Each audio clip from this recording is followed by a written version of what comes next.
The secret I wish to impart to you this evening is this. Only 1 minute of properly directed consciousness is required to set in motion the forces that can manifest even the seemingly impossible in your world. 1 minute of perfect imaginative control can birth miracles that defy all logical explanation. Many of you have traveled great distances to be here tonight, seeking answers, seeking transformation.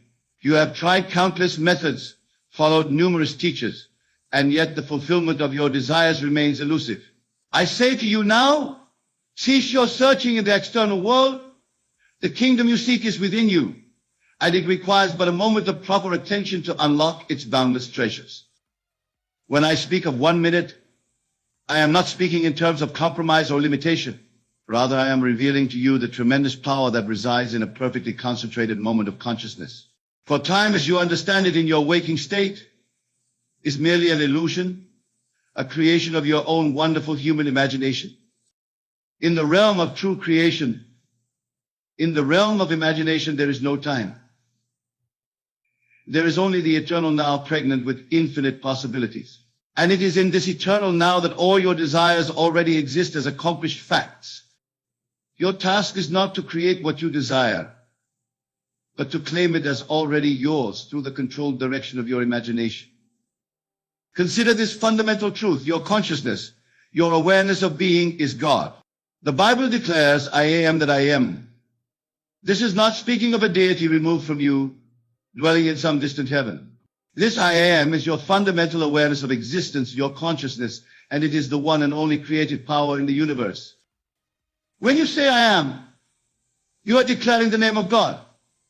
And whatever you attach to this divine declaration becomes the condition, the state you experience. If you say I am sick, I am poor, I am unwanted, you are using the creative power of the universe to manifest these very states. But equally, when you declare I am wealthy, I am loved, I am successful, even when all appearances contradict these statements, you are engaging the same divine power to bring these conditions into your experience. The 1 minute I speak of is a minute of complete immersion in the feeling of your wish fulfilled. It is a minute in which you close the doors of your senses to the present limitations that surround you and enter fully into the imaginal scene that implies the fulfillment of your desire. In that minute, properly employed, you can rewrite the script of your life. Let me share with you an experience of one of my students that illustrates this principle perfectly. This gentleman had been unemployed for nearly 2 years. His savings were depleted, his confidence shattered, and his family was on the verge of destitution. Every job interview ended in rejection. The external facts of his life painted a picture of hopelessness. I instructed him to take 1 minute, just 1 minute, before falling asleep each night, to feel as though he were already employed in a position that gave him satisfaction and financial abundance. I told him not to visualize the process of getting the job, but rather to feel the naturalness of already having it. He was to imagine a scene that implied the fulfillment of this desire. Perhaps a friend congratulating him on his new position, or the feeling of depositing his ample paycheck, or the satisfaction of contributing meaningfully to his workplace. The scene itself was not important. What mattered was the feeling of the wish fulfilled, the conviction that what he desired was already his. For several nights he practiced this exercise faithfully. On the 5th day, he received a phone call from a company he had never applied to. A mutual acquaintance had recommended him for a position that perfectly matched his skills and paid considerably more than he had ever earned before. Within a week, he was employed. What 2 years of external effort could not accomplish, 5 minutes of properly directed imagination achieved effortlessly. Was this a coincidence? Was it luck? I tell you, it was neither. It was law, the law of your own being made manifest.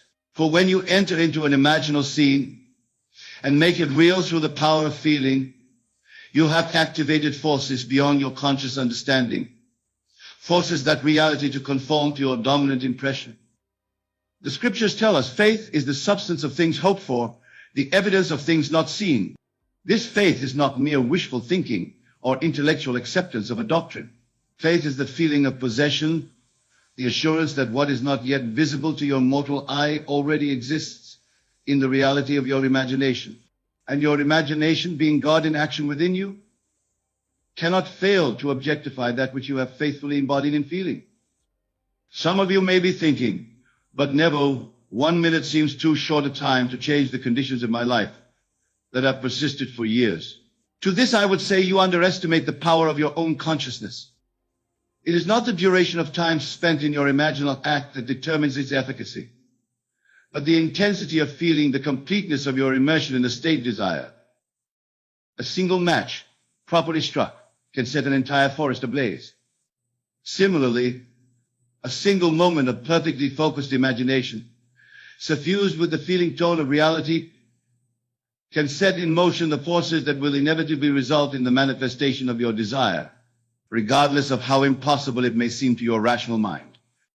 The great secret that the mystics and sages have always known is that creation is finished.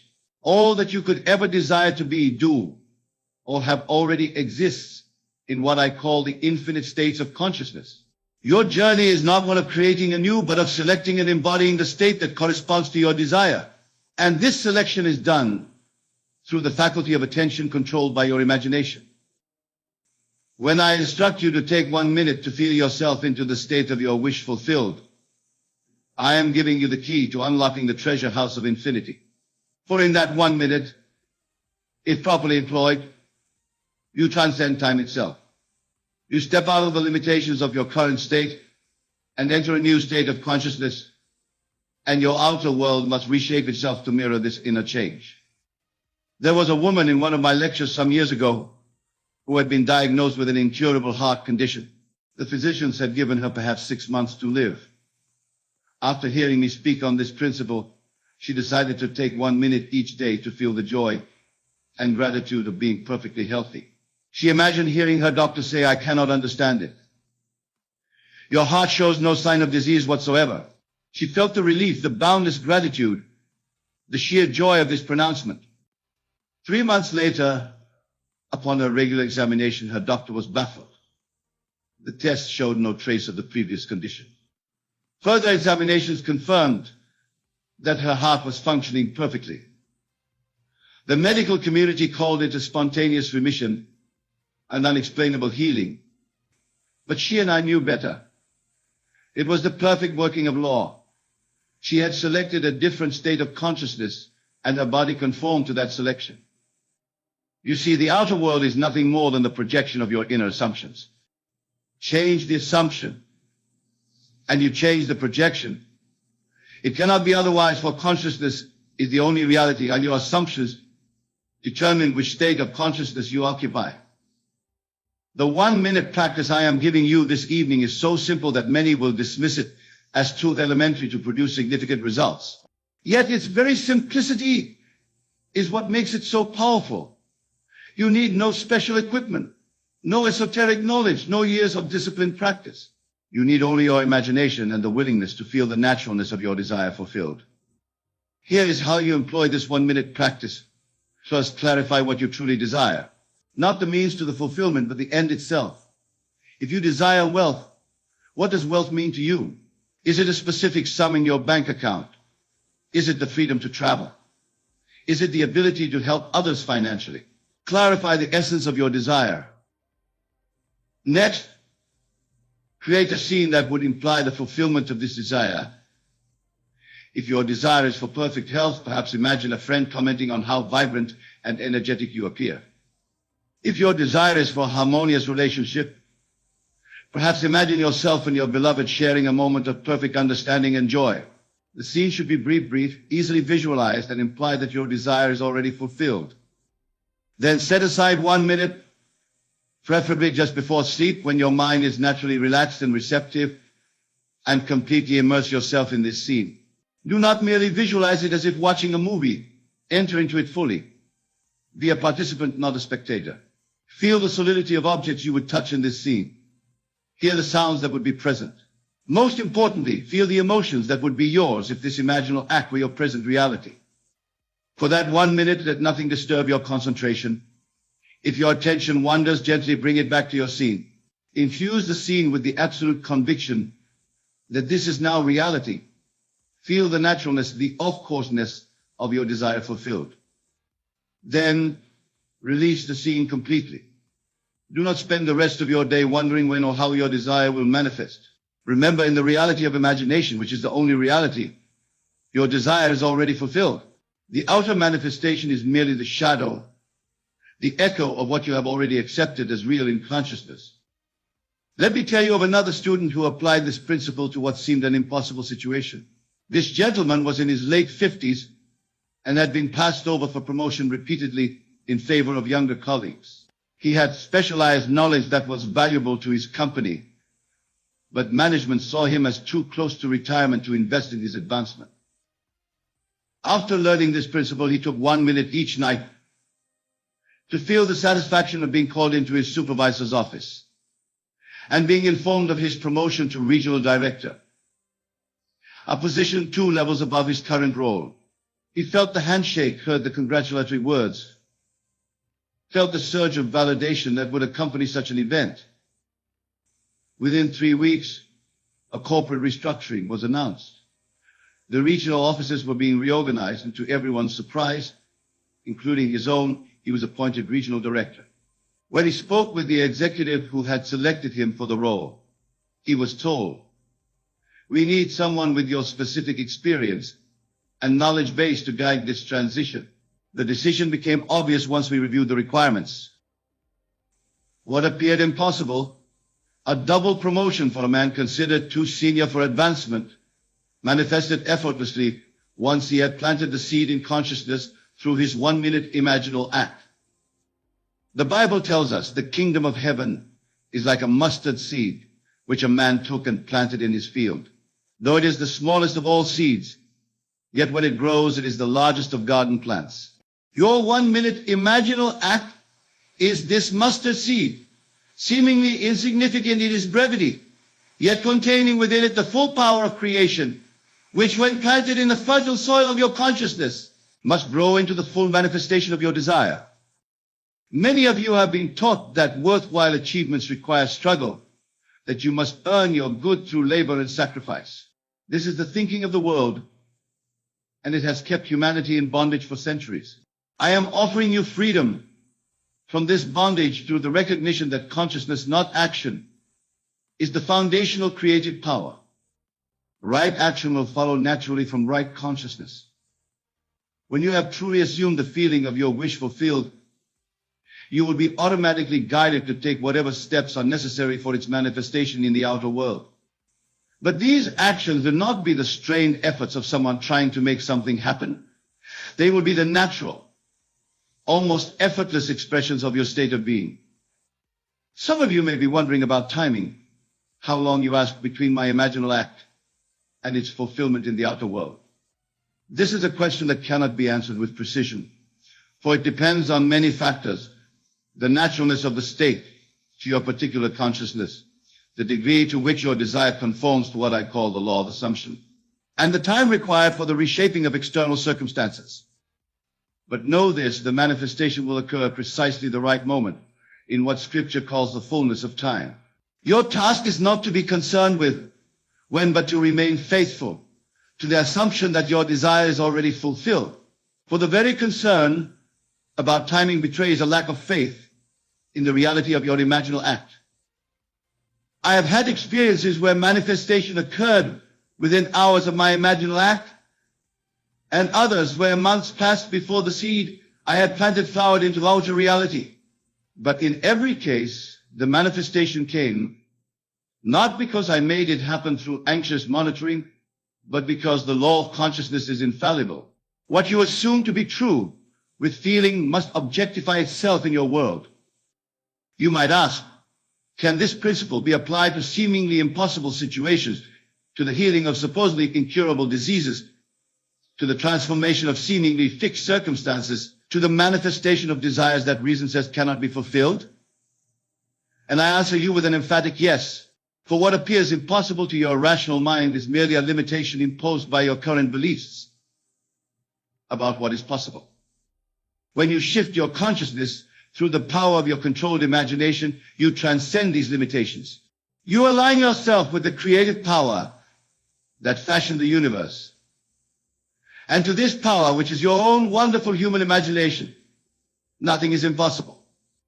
I know a man who was told by multiple medical specialists that he would never walk unassisted again after a devastating accident. Following the principle I am sharing with you tonight, he spent 1 minute each day feeling the naturalness, the joy of walking freely, feeling the ground beneath his feet, experiencing the ease of movement that had been his before the accident. Against all medical prognosis, within 6 months he was walking without assistance. His physicians were baffled, attributing his recovery to some anomaly in their initial diagnosis. But he knew the truth. He had selected a different state of consciousness, and his body had reshaped itself to conform to this new selection. This principle applies not only to individual transformation, but to the reshaping of relationships as well. If you are experiencing discord with another person, do not try to change them through external effort or persuasion. Instead, take your 1 minute to imagine an interaction with this person that embodies the harmony you desire. Feel the naturalness of understanding between you, the ease of communication, the mutual respect and appreciation.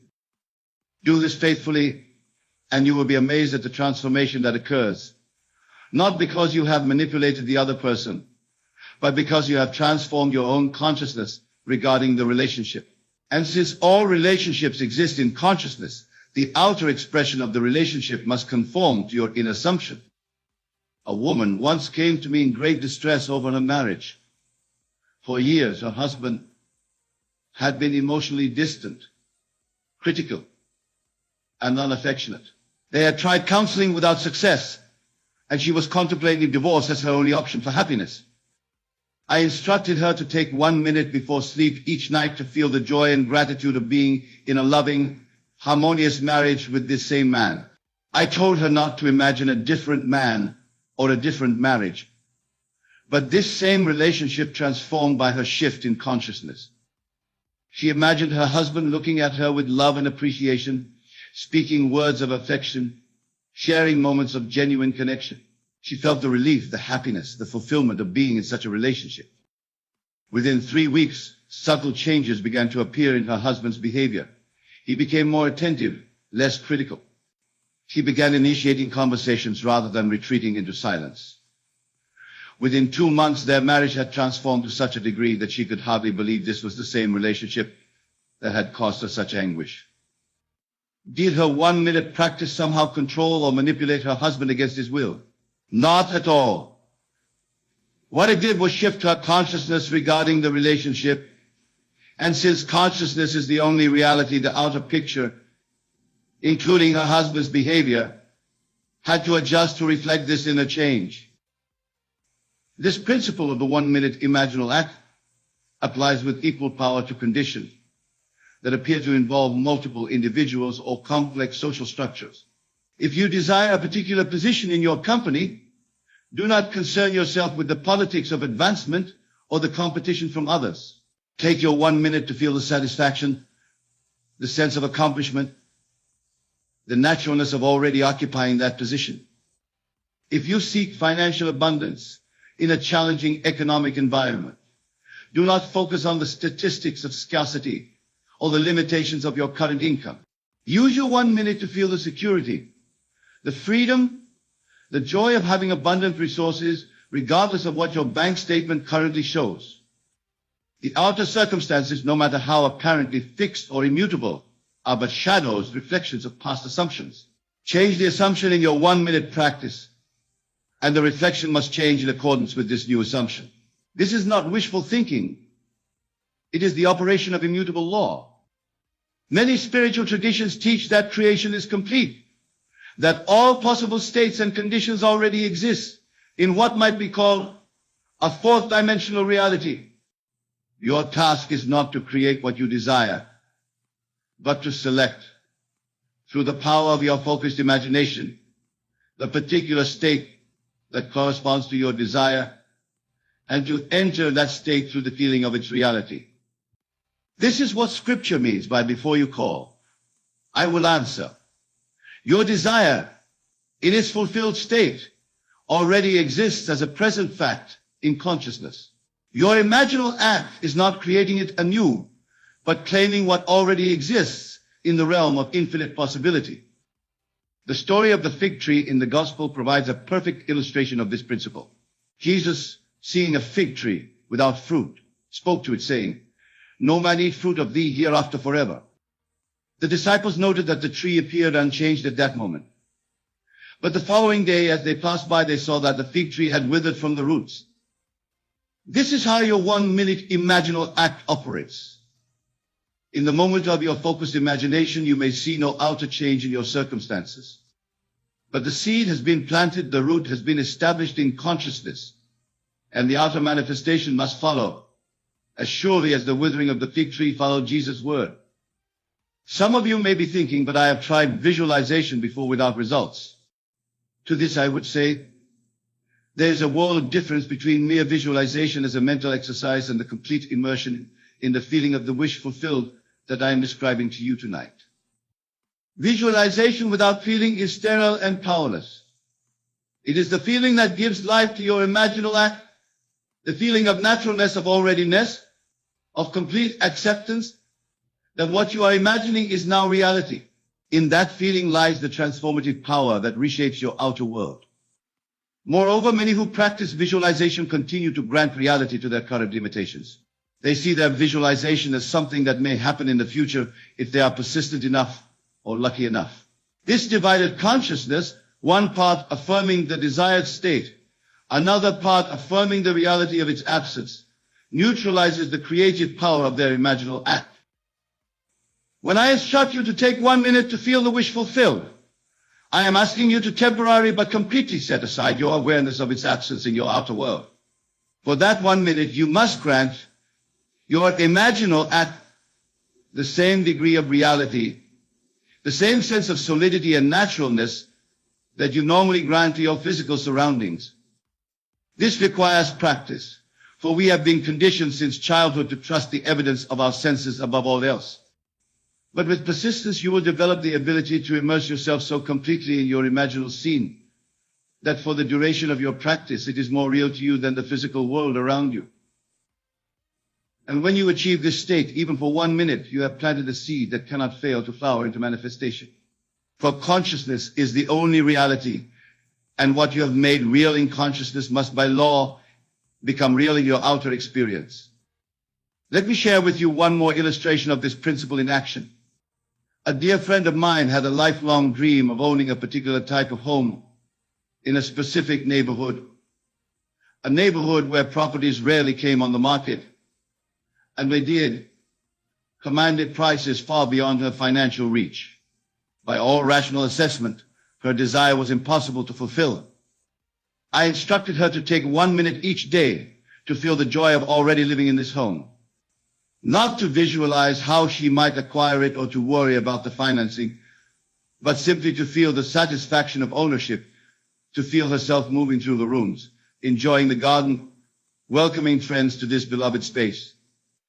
For several weeks she practiced faithfully, and then, as often happens, when the seed has been properly planted, she largely forgot about her formal practice, as the feeling of ownership became natural to her consciousness. 6 months later, she was contacted by an elderly woman who owned precisely the type of home my friend had been imagining in exactly the neighborhood she desired.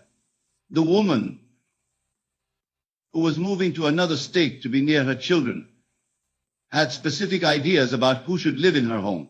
She wanted someone who would love it as she had, who would maintain its character and beauty.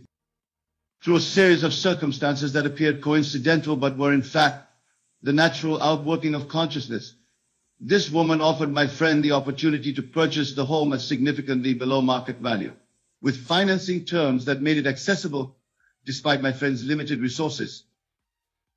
Was this luck? Was it chance?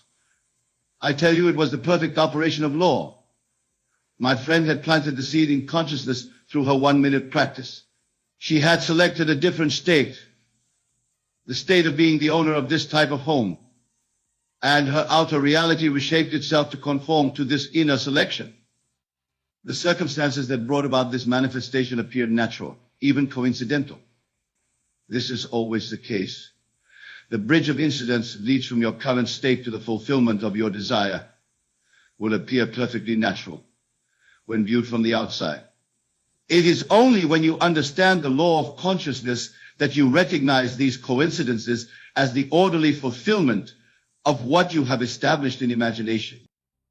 As we draw towards the conclusion of our time together, I want to emphasize that this principle I have shared with you, the principle of the 1-minute imaginal act, is not for special occasions or dramatic transformations. It is meant to be the normal, natural way you approach every aspect of your life. Just as you would not attempt to drive from New York to Los Angeles without first establishing Los Angeles as your destination, so you should not move through life without first establishing in consciousness the states you wish to occupy. Your 1-minute practice is simply the means by which you establish these states, planting the seeds that must grow into manifestation.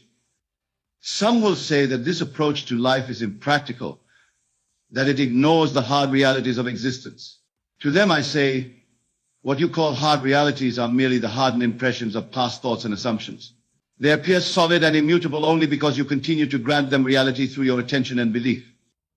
When you shift your attention to the feeling of your wish fulfilled, even for 1 minute of complete immersion, you have begun the process of dissolving these hardened impressions and replacing them with the impression of your new assumption. And since impression is followed by expression, as surely as summer follows spring, your outer world must reshape itself to express this new impression. Do not be discouraged if the full manifestation of your desire does not appear immediately following your 1-minute practice. Remember the fig tree, which did not wither in the moment of Jesus' word, but had changed from the roots, a change that became visible the following day. Your imaginal act may likewise be working from the roots, reshaping circumstances that are not yet visible to your physical senses. The interval between your imaginal act and its fulfillment in the outer world is a period for faith, not the faith that hopes or wishes, but the faith that knows with certainty that what has been established in consciousness must objectify itself in experience. This faith is not belief in something that may or may not happen. It is the deep knowing that creation is finished, that what you have felt as real in consciousness is already a fact in the only reality that matters. As you leave this gathering tonight, I urge you to put this principle into immediate practice. Select a desire, something you truly want to be, to do, or to have. Create a brief scene that would imply the fulfillment of this desire. Then tonight before you sleep, take just 1 minute to enter fully into this scene, to feel its reality with all the power of your emotional being. Do not approach this as a test of the principle, for doubt and testing imply the possibility of failure.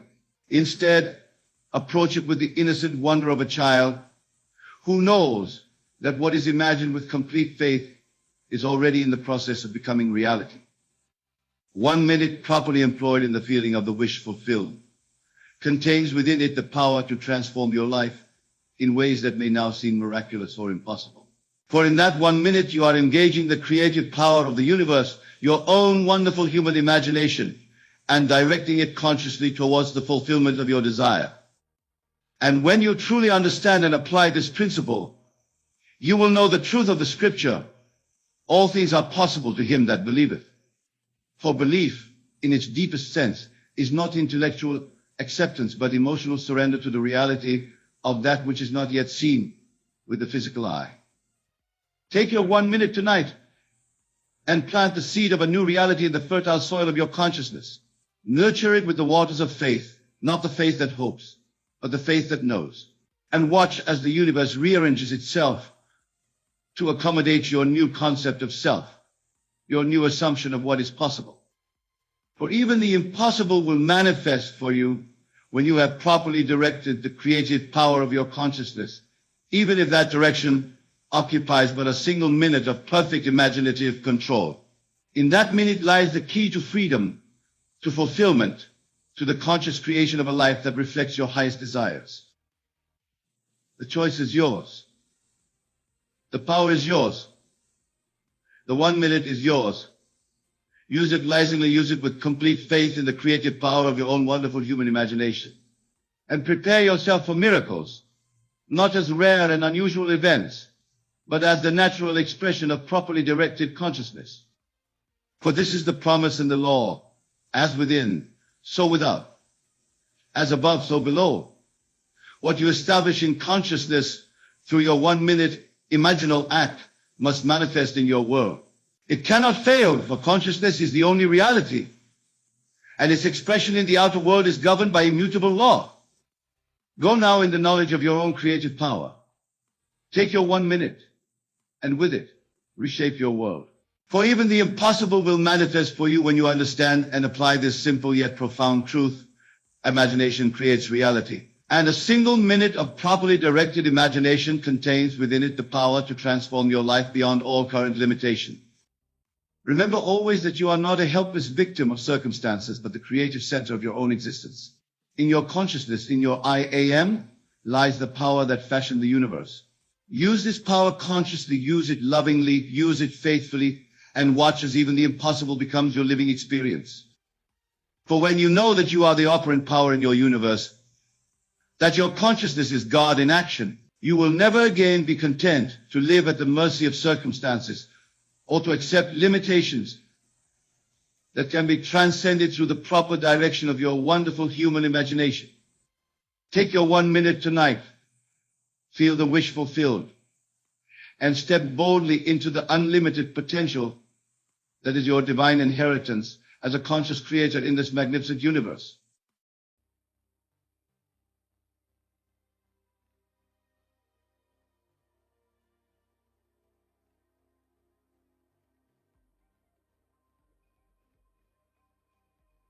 I tell you with absolute certainty that your inner speech, that which you tell yourself when no one else is listening, is molding your world in ways you cannot begin to imagine.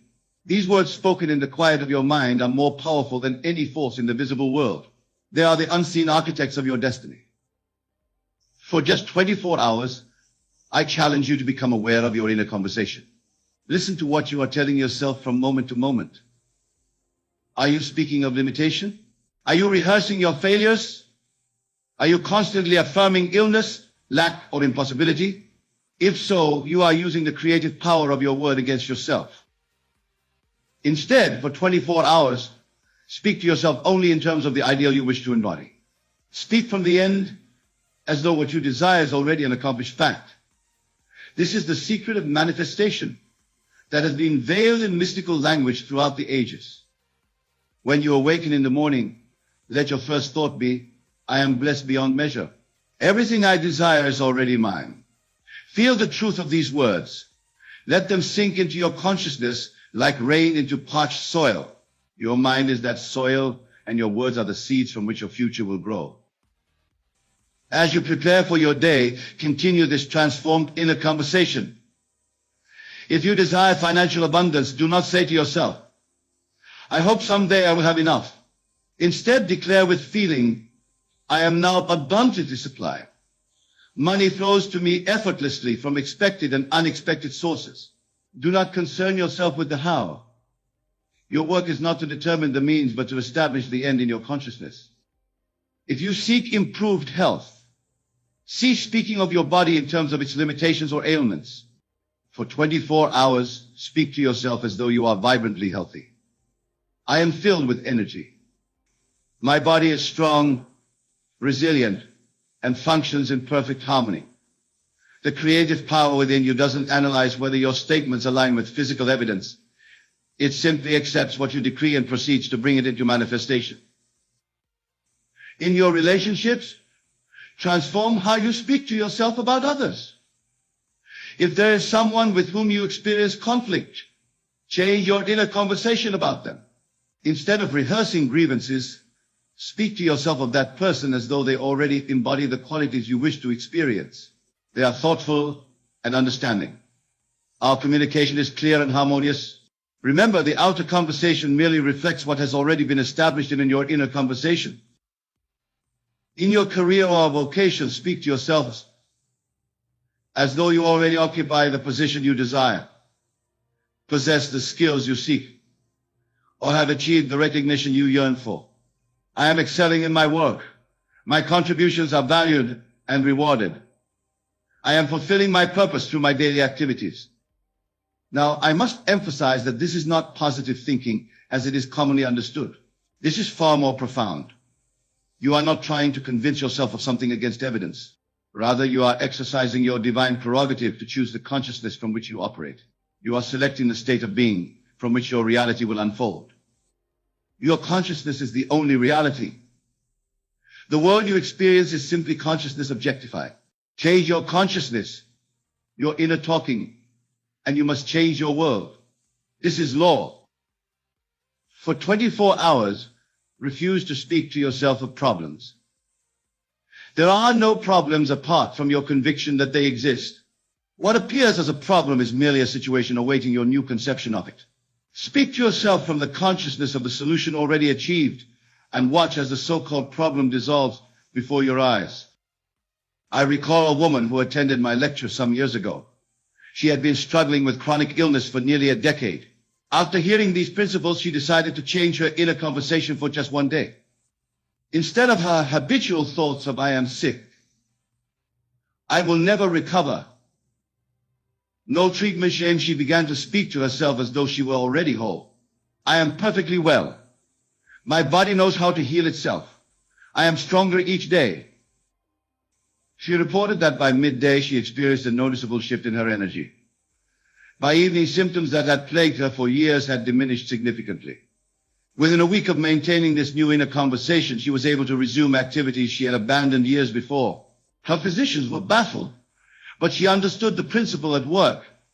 She had changed her inner world, and thus her outer world reflected this change. Another gentleman used this practice to transform his financial situation. For years he had spoken to himself as a person of limited means, constantly affirming, "I can't afford that. I never have enough. Money is hard to come by." For 24 hours, he disciplined himself to speak as a wealthy man would speak. "I am financially free.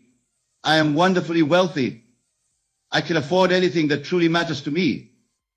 He shared with me that on that very day, he received an unexpected check in the mail, a refund from an overpayment he had made years earlier and had completely forgotten about. More significantly, opportunities began to present themselves in the following weeks that allowed him to increase his income substantially. The change in his circumstances directly reflected the change in his inner conversation. Let me clarify something of vital importance. When I speak of your inner conversation, I am not referring merely to affirmations repeated mechanically. I am speaking of that constant stream of thoughts, that mental chatter that accompanies you throughout your day. This is the word that was in the beginning of all creation in your world. For this practice to transform your life, your new inner conversation must be felt. It must be imbued with the emotion of already being and having what you desire. Feeling is the secret, the very fuel of manifestation. Your feeling is your faith, your conviction, and it is according to your faith that it is done in you. As you move through this 24-hour period, you will likely notice your old patterns of speech attempting to reassert themselves. This is natural. Do not fight them or condemn yourself when this happens. Simply notice them and gently but firmly replace them with your new chosen conversation. Remember, you are breaking a lifetime habit of speaking to yourself from the standpoint of limitation. Be patient with yourself, but be persistent. Each time you catch yourself speaking the old language is a victory, for you have become aware. And awareness is the first step to transformation. Throughout this 24 hours, pay particular attention to how you speak to yourself when faced with unexpected situations. It is in these moments that we most readily revert to habitual patterns. If something occurs that would normally trigger anxiety or frustration, pause before allowing your inner conversation to fall into familiar ruts.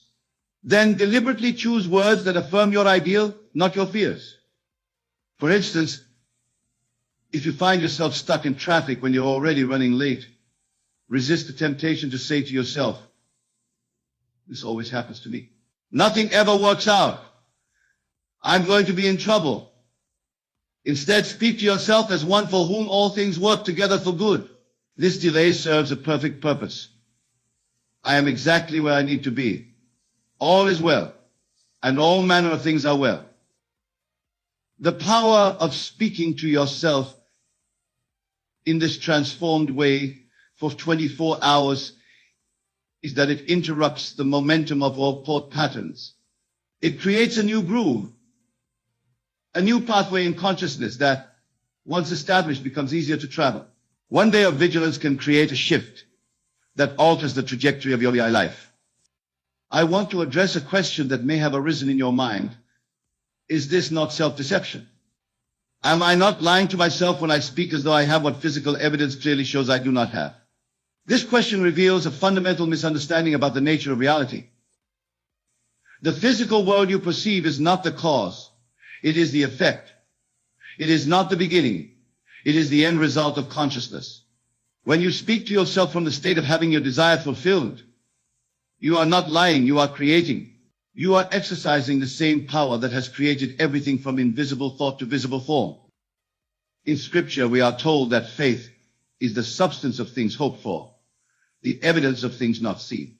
Your new inner conversation is that substance, that evidence in the unseen realm of cause.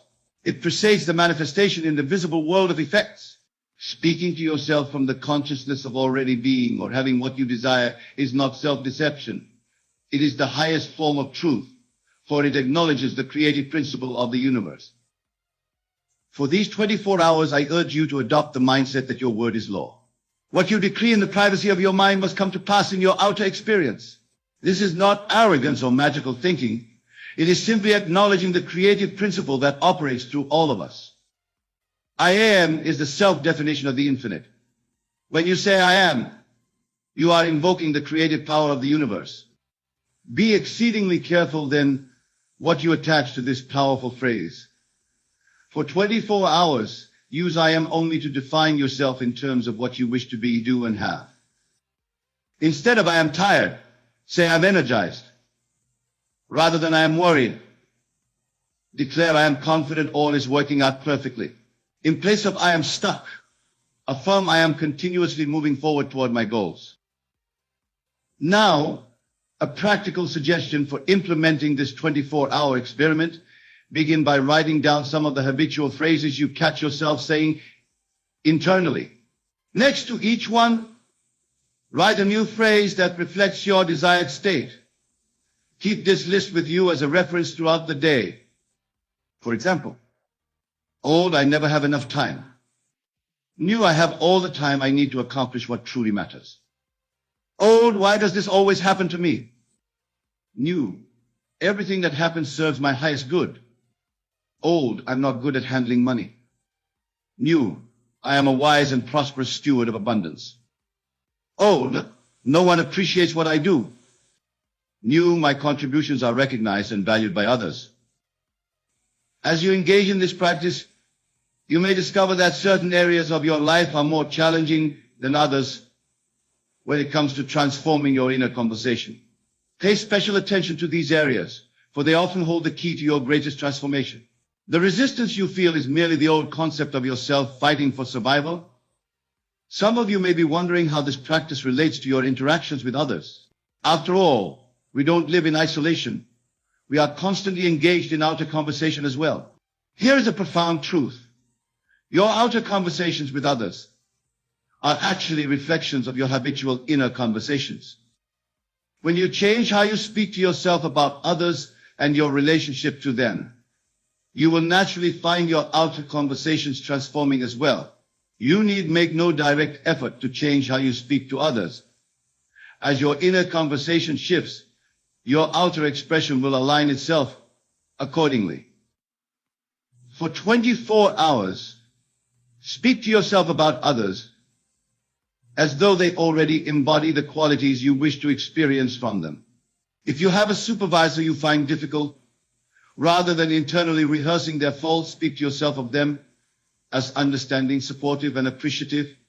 If you have a child who is struggling, speak to yourself of them as confident, capable, and thriving.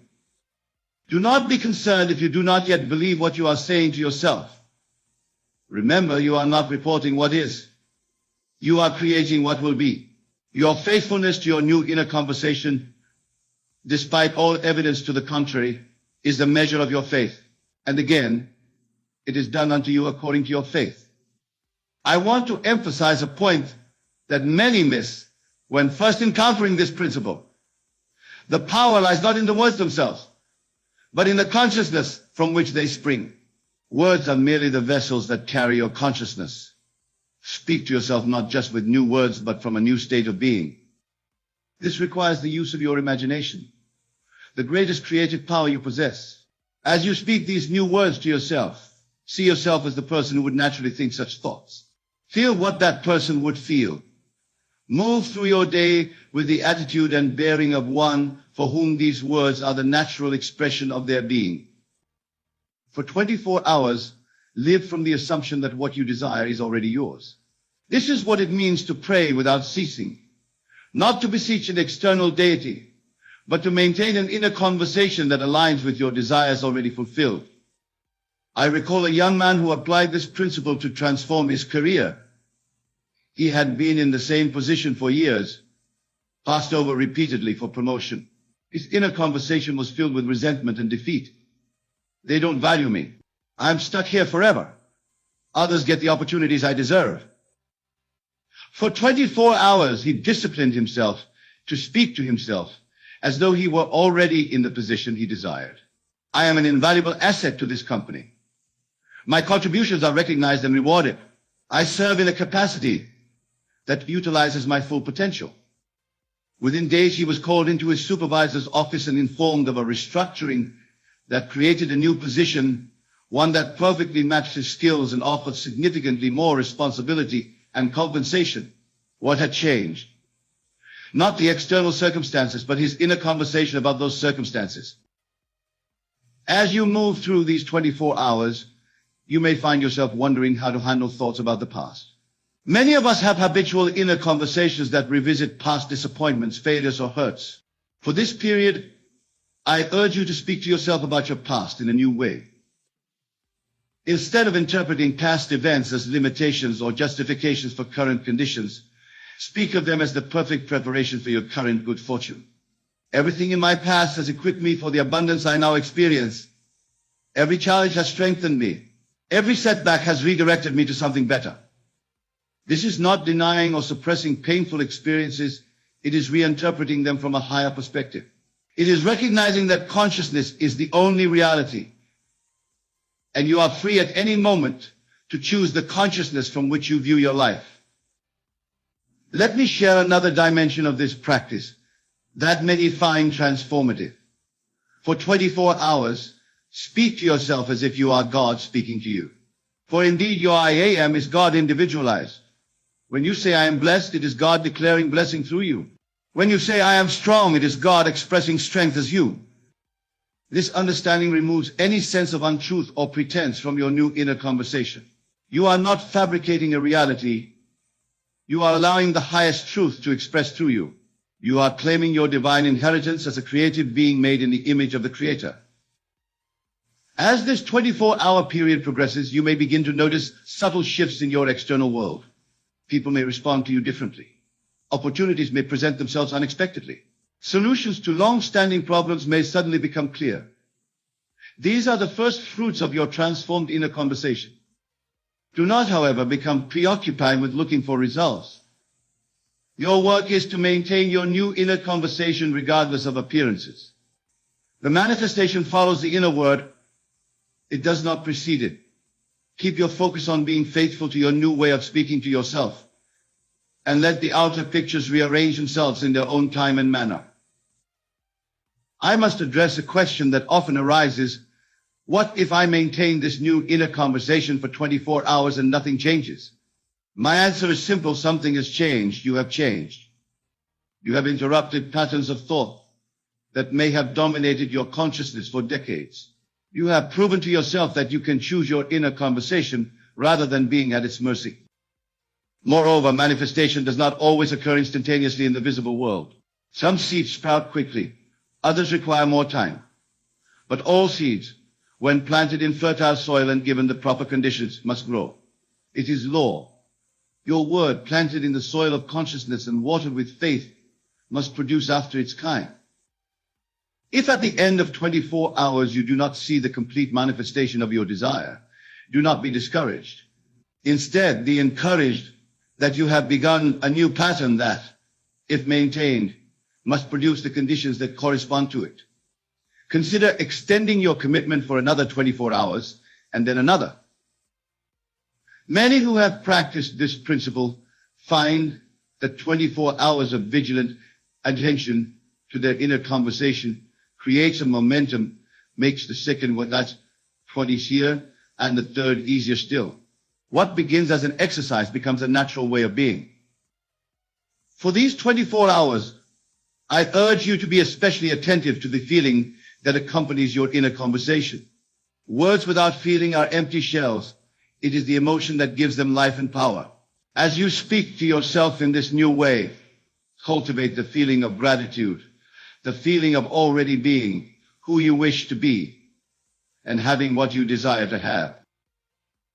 Gratitude is a powerful catalyst in this process. When you speak to yourself with gratitude for what is not yet visible to the senses, you affirm your faith in the reality of your inner world over the temporary conditions of the outer.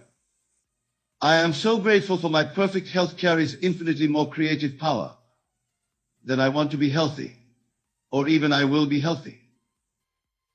Throughout these 24 hours, you may encounter situations that seem to contradict your new inner conversation. A bill may arrive when you are affirming abundance.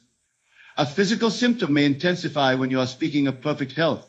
A relationship may appear to worsen when you are declaring harmony. In these moments, your commitment will be tested. The evidence of your senses will argue persuasively against your new internal dialogue. This is when you must stand firm in the knowledge that what you are observing externally is the outpicturing of past conversations, not the reality of the present moment.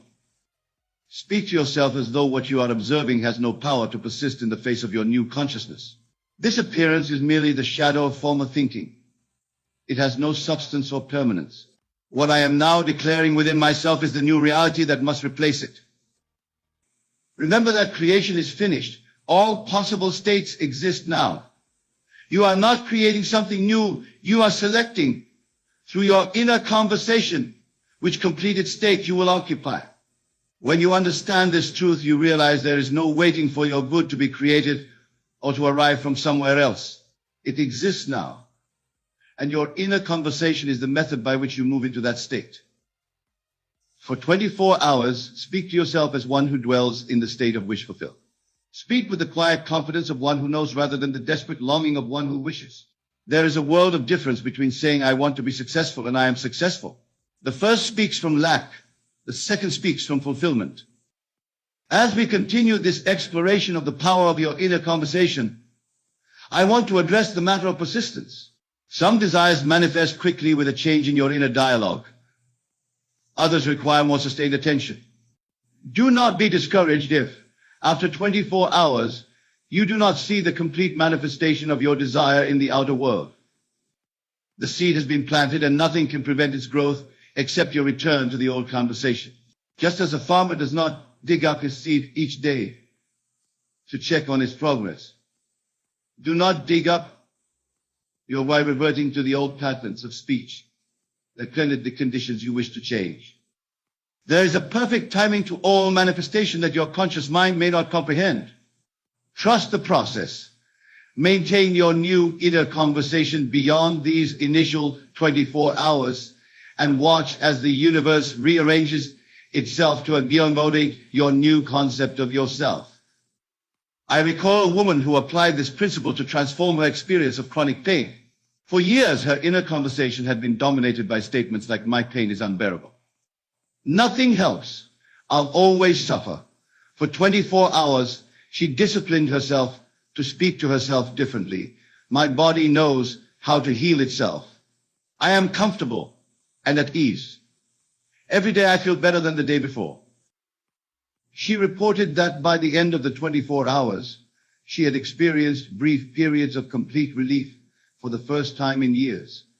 As she continued this new inner conversation in the days that followed, these periods of relief grew longer and more frequent until, within weeks, the pain that had dominated her life for a decade was only an occasional minor discomfort. What changed? Not her physical condition initially, but her consciousness about that condition.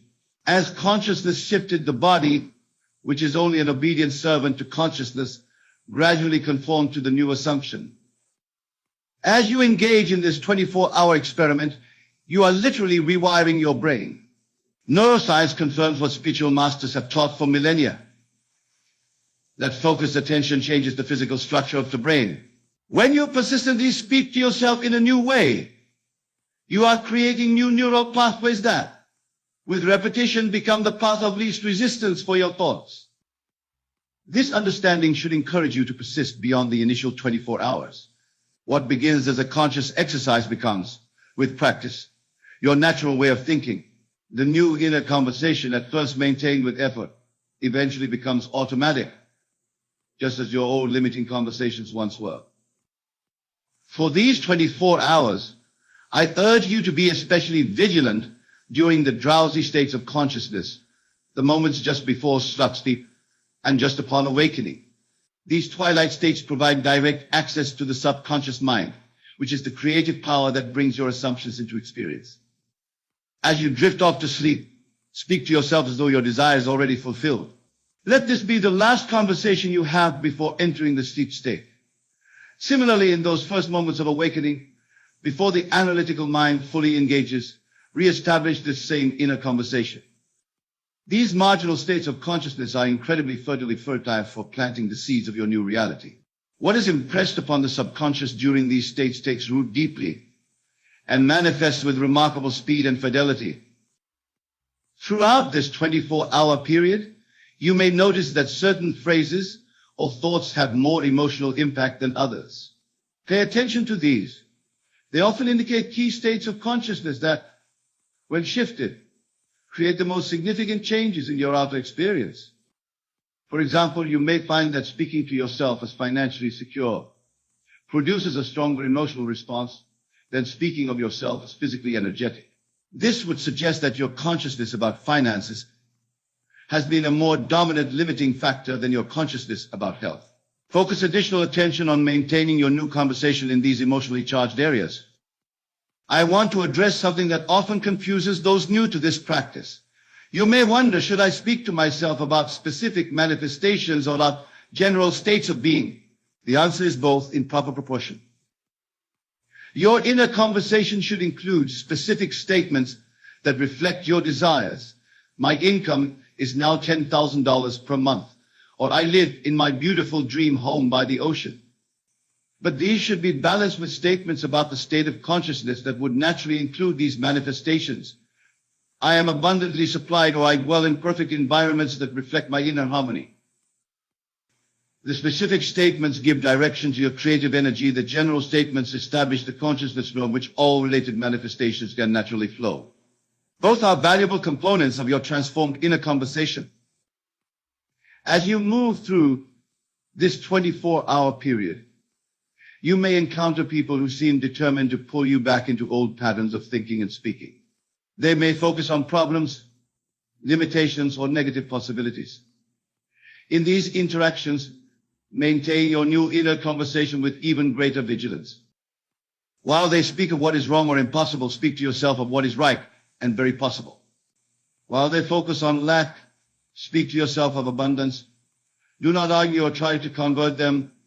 Simply maintain your position in consciousness regardless of their influence. Remember, everyone in your life is a reflection of some aspect of your consciousness. As you transform your inner conversation, you will gradually find that others either change how they interact with you or disappear from your experience to be replaced by those who resonate with your new state of being. For 24 hours, speak to yourself as though you are the source of all your experience rather than the victim of it. This is not about assuming blame, but claiming power. I draw to myself perfect circumstances. I am the attractor of my experience. Everything in my world reflects my consciousness. This understanding liberates you from feeling at the mercy of people and conditions. It places the creative power where it belongs, within your own consciousness, expressed through your inner conversation. As this 24-hour experiment unfolds, pay attention to how your outer speech begins to align with your new inner conversation. You may find yourself spontaneously speaking words to others that reflect your transformed consciousness. This is a sign that your new way of thinking is taking root deeply. Do not force this alignment. Let it unfold naturally. Your work is with your inner conversation only. As that shifts, your outer expression will follow suit without conscious effort on your part.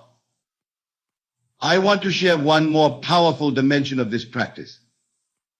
For 24 hours, when speaking to yourself about desired states or manifestations, use the phrase, "Isn't it wonderful?" as a prefix.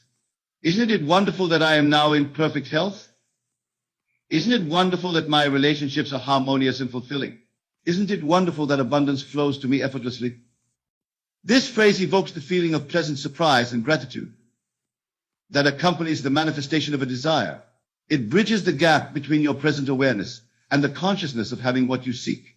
It imbues your inner conversation with the emotional tone that accelerates manifestation. As we approach the conclusion of this exploration, I remind you that this 24-hour practice is not merely a technique for getting what it is, an introduction to a new way of being in the world. It is an invitation to live consciously from the creative center of your being, rather than reactively from the circumference of conditions. The transformation of your inner conversation is the transformation of your life. What you habitually say to yourself determines what you will experience. Choose your words as though they are seeds from which your future will grow, because they are precisely that. For 24 hours, speak to yourself as the person you aspire to be. Feel what that person would feel. Think what they would think. Move through your day with the quiet confidence of one who knows that their word is law in their universe. Then watch as your outer world begins its faithful reflection of this new inner reality. For the outer must conform to the inner, it has no choice. This is the immutable law of consciousness. I leave you with this challenge and this promise: give 24 hours to the vigilant observation and transformation of your inner conversation, and you will take the first step toward a completely new experience of life. The world you will begin to encounter will bear the unmistakable imprint of your transformed consciousness. And as you discover the creative power of your inner word, you will understand the true meaning of that ancient statement. In the beginning was the Word was with God, and the Word was God. For you will know from your own experience that your word, your inner conversation, is indeed the beginning of all that appears in your world. I tell you with complete certainty, the thing you have been seeking is, at this very moment, seeking you.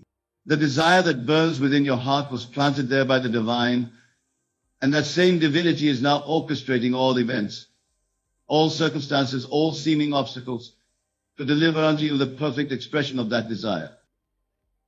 Let us begin with the fundamental truth, a truth that many of you have heard me speak of before, but which bears repeating, for it is the foundation upon which all manifestation rests. You are God, not a part of God, not a creation separate from God, but God individualized. I and my Father are one, said the greatest teacher who ever walked this earth. He did not say, I and my Father are two, working together. No, he claimed complete unity with the divine power that creates and sustains all things. And what is God? God is your own wonderful human imagination. That is the creative power in the universe. There is no other God. When you imagine a state and assume the feeling of that state is already realized, you are literally God in action, creating the conditions and events that must follow from that state. So when I tell you that everything you've been waiting for is coming, I am not speaking of some vague future possibility. I am speaking of an absolute law, as certain as gravity, as reliable as the rising of the sun. The law of assumption states that if you assume you are what you want to be, and continue in that assumption, it must harden into fact in your outer world. Consider for a moment the things you've been waiting for. Perhaps it's financial abundance, a loving relationship, perfect recognition for your talents, or a sense of purpose and fulfillment. Whatever it may be, know this: the mere fact that you can conceive of these things means they already exist in what we might call the fourth dimensional reality, the realm of imagination, which is the very substance of God. Your task then is not to make these things happen through effort and struggle. Your task is to transfer your consciousness from where you are to where you desire to be. You must mentally live in your wish fulfilled. You must, through the controlled use of your imagination, assume the feeling of already being the person who has what you desire. Let me share with you a secret that has transformed countless lives. Feeling is the secret. It is not enough to merely visualize what you want or to affirm it with your lips. You must capture and maintain the feeling of already having it. For feeling is the language that speaks to the subconscious, and the subconscious is the creative power that shapes your world. Now, some of you may be thinking, but Neville, I have tried this, and my desire has not materialized. To you I say this, revision is necessary. You must go back and revise the experiences that have convinced you of lack, of impossibility, of unworthiness. For as long as those beliefs persist in your subconscious, they will continue to project themselves into your world. Tonight I invite you to a new practice. When you return to your home, sit quietly in your room. Close your eyes and ask yourself, what is it that I truly desire? Allow the answer to come from the depths of your being. Then, with your eyes still closed, construct a scene in your imagination that would imply the fulfillment of that desire. Perhaps it is a friend congratulating you, or simply the feeling of deep satisfaction and contentment that would accompany your desire's fulfillment. Now enter that scene. Make it as real as possible in your imagination. See the colors, hear the sounds, feel the textures, and most importantly, feel the emotions that would be yours in that moment of fulfillment. Feel the gratitude, the joy, the peace, the love. Feel it so intensely that when you open your eyes, a part of you knows with unshakable certainty that what you have imagined is now in the process of becoming your physical reality. Do this night after night, and you will be preparing yourself for the manifestation that is already on its way to you. For make no mistake, my dear friends, the law is always working. Just as the law of gravity operates, whether you believe in it or not, the law of assumption is constantly shaping your experience according to the state you have assumed. Now let us speak of preparation. How does one prepare for the arrival of their heart's desire? First, by understanding the nature of time. In this three-dimensional world, events seem to unfold sequentially, creating the illusion of past, present, and future. But in the fourth dimension, in the realm of imagination, all possible states exist simultaneously. When you enter a state in your imagination, you are actually selecting one of these already existing states and bringing it into your three-dimensional experience. The time it takes for your imagined state to materialize in your physical reality is directly proportional to the naturalness of the state you've assumed. This is why feeling is so crucial. The more naturally you can feel yourself to be the person who already has what you desire, the more rapidly that desire will clothe itself in civil form. So preparation begins with cultivating patience and faith. Patience because seed time and harvest is a law of nature. You cannot plant a seed and expect it to bear fruit the same day. And faith because you must trust the process even when your senses deny the reality of your assumption. I have witnessed countless manifestations in my own life and in the lives of those who have applied this law. Let me share with you a story that illustrates this principle. A gentleman once came to me in dire financial straits. He had lost his business, was deeply in debt, and could see no way out of his predicament. I instructed him to imagine just before sleep each night that he was counting out large sums of money, feeling the crisp beat between his fingers, and experiencing the relief and joy of financial abundance. 2 weeks passed, and nothing changed in his outer circumstances. 3 weeks and still nothing. But he persisted in his imaginal act. Then, at the end of the month, he received a phone call from a former business associate whom he had not spoken to in years. This associate proposed a partnership that, within 6 months, restored my friend to a state of financial prosperity, far exceeding what he had known before. This is the law in operation. The seed was planted in imagination, it grew in the darkness of the subconscious, and it manifested in perfect time through channels that the conscious mind could never have conceived. So I say to you, everything you've been waiting for is coming. It is already on its way. But you must prepare yourself by living from the end, by occupying the state of consciousness that would be yours if your desire were already fulfilled. Now there's another aspect of preparation that I must address, and it is perhaps the most important of all. You must be willing to let go of your old concept of self. For many of you, the person you believe yourself to be is intimately tied to the circumstances you currently experience. To manifest a new reality, you must be willing to become a new self. This is the true meaning of death and rebirth. It is not the physical body that must die, but rather the old concept of self. You must die to your present self-concept to be reborn as the self that is aligned with your desire. This can be challenging, for the ego resists change. It clings to the familiar, even when the familiar is painful or limiting. But I assure you, this death is not to be feared, for what awaits you on the other side is the fulfillment of all that you have ever dreamed. Let me be very clear about this law of assumption. It is not mere positive thinking or wishful fantasizing.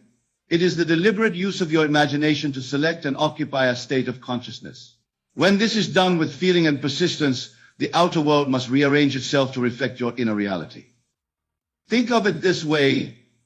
Your consciousness is like a radio dial. On that dial are infinite stations, each one broadcasting a different version of reality. The station you are tuned to right now is broadcasting your current life circumstances. To change those circumstances, you must tune the dial to a different station, one that is broadcasting the reality you desire to experience. The tuning is done through your imagination, guided by feeling. When you imagine a scene that implies the fulfillment of your desire, and when you feel the emotions that such fulfillment bring, you are turning the dial to a new station. Persist in this new frequency, and your outer world will shift to match it. Now some of you may wonder about the role of action in this process. Must you not also take action to realize your desires? The truth is that inspired action will flow naturally from your changed consciousness. When you genuinely assume the feeling of your wish fulfilled, you will find yourself naturally doing the things that someone in that state would do. Moreover, doors will open that were previously closed to you. Opportunities will present themselves that your logical mind could never have devised. People will be drawn to you who can assist in the manifestation of your desire. All of this happens not because you are forcing it through willpower, but because you have changed your state of consciousness, and your outer world must conform to that inner change. Let me give you another illustration from my own experience. Many years ago, I desired to travel to Barbados to visit my family. However, I had no money for passage, and the wartime restrictions made civilian travel difficult. Rather than focusing on these obstacles, I went to sleep each night imagining that I was sleeping in my childhood home in Barbados. I could feel the tropical breeze, hear the familiar sounds, and experience the joy of being with my loved ones. Within a few weeks, I received a letter from my brother containing money for passage, and shortly thereafter, I was granted a spot on a ship bound for Barbados, despite the wartime restrictions on civilian travel. The outer circumstances rearranged themselves to match my inner assumption. This is the promise I make to you tonight. Whatever you have been waiting for, be it love, wealth, health, or any other desire of your heart, it is coming to you now. But you must prepare yourself by assuming the feeling of its fulfillment, by living from the state of consciousness of having already received it. Let us delve deeper into this preparation, for it is multifaceted and requires a certain discipline of mind. The first aspect of preparation is mental. You must clean the windows of your mind, clear away the accumulated dust of limiting beliefs and negative assumptions. Begin by watching your thoughts and the words you speak. Are they aligned with your desire, or do they contradict it? Do you affirm abundance while secretly harboring thoughts of lack? Do you speak of health while dwelling on symptoms of illness?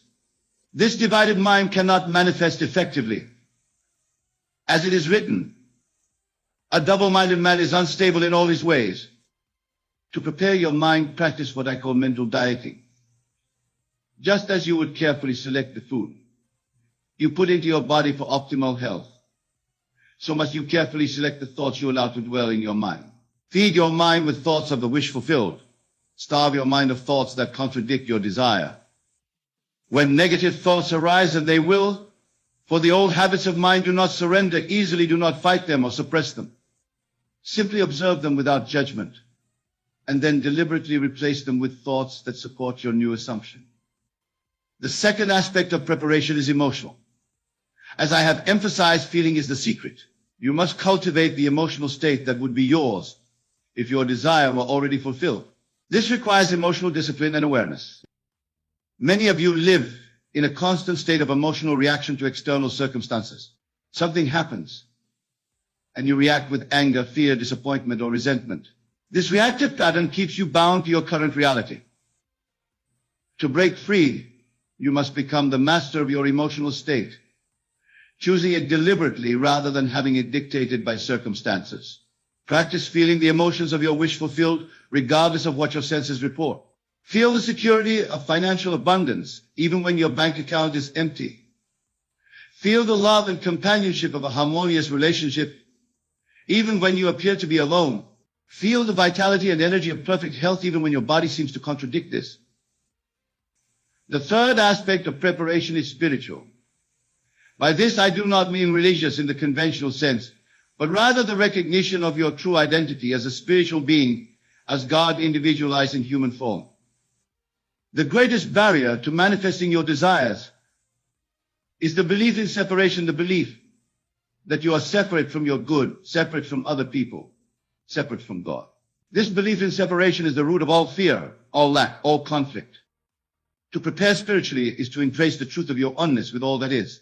It is to recognize that the power that created the universe is not outside of you, but within you, expressing as you. It is your very consciousness, your awareness, your I am. When you truly understand this, you will no longer beg or plead for your good to come to you from some external source. You will know that all that you desire already exists within you as a state of consciousness, waiting to be assumed and expressed. The fourth aspect of preparation is physical. Your physical body and environment are the densest, most external expressions of your consciousness. As such, they often lag behind your mental and emotional shifts. This is why patience is necessary. However, you can support the manifestation process by bringing your physical environment into alignment with your assumption. Clear out the clutter that represents your old life. Create space for the new to enter. Dress, speak, and carry yourself as the person who already has what you desire.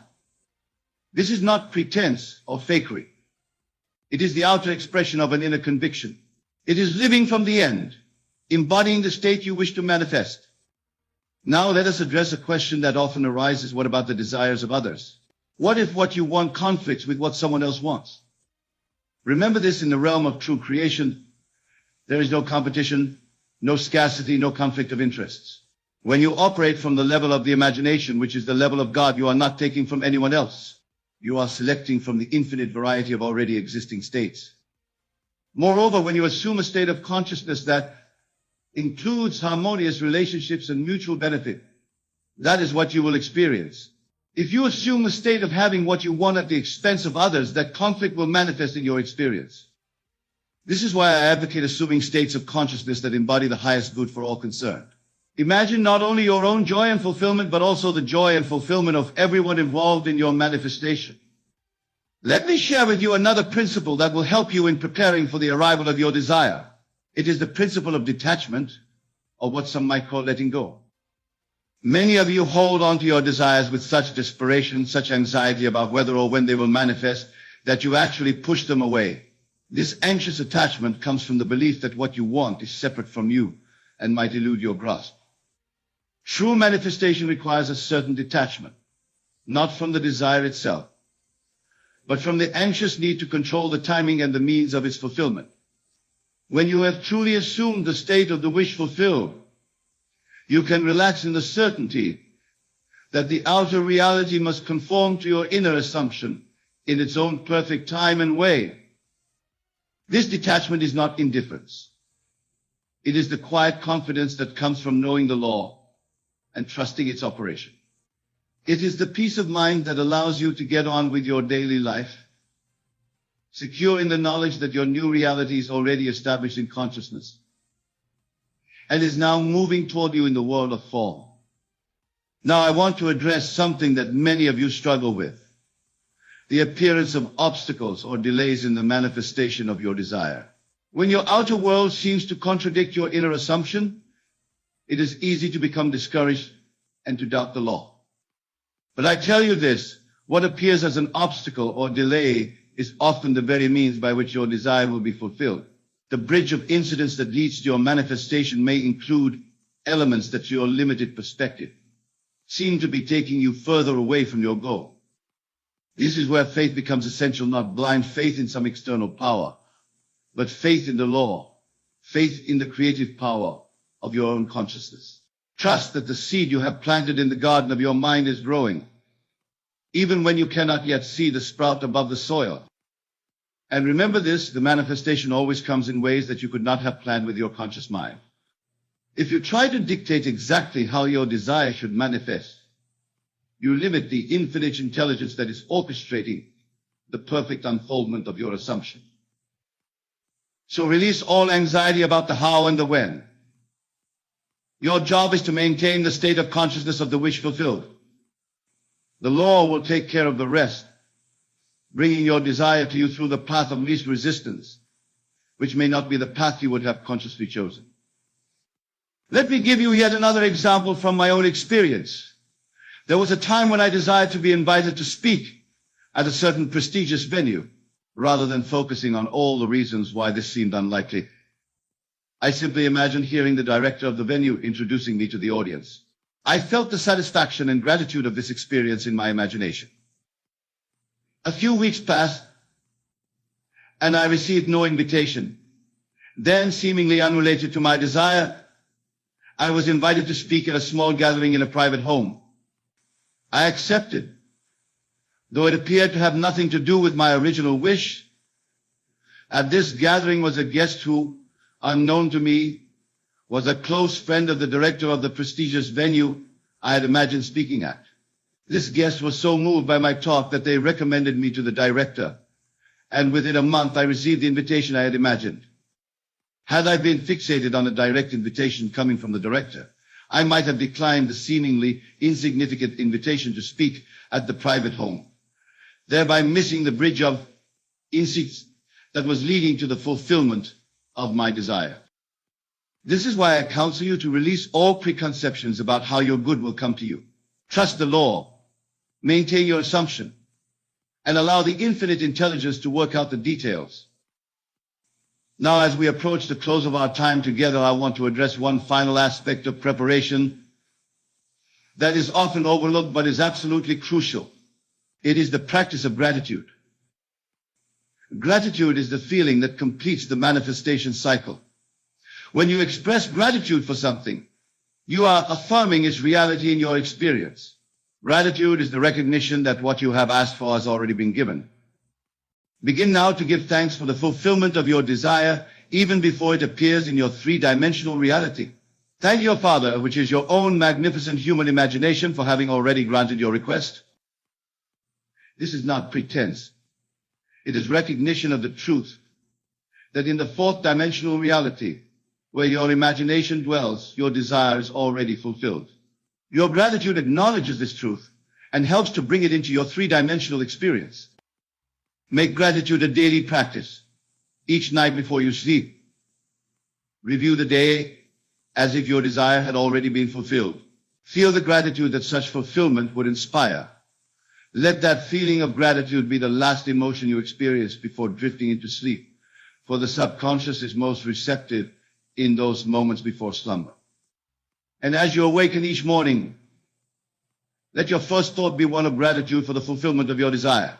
In this way, you create a consciousness saturated with the feeling of the wish fulfilled, and this consciousness must externalize itself in your world. My dear friends, I have shared with you tonight the truth that everything you've been waiting for is coming to you now. I have explained the law by which this manifestation occurs, the law of assumption, and I have outlined the ways in which you can prepare yourself to receive your heart's desire. Let me summarize these principles once more, that they may be firmly established in your understanding. First, know that you are God individualized. The creative power of the universe is your own human imagination.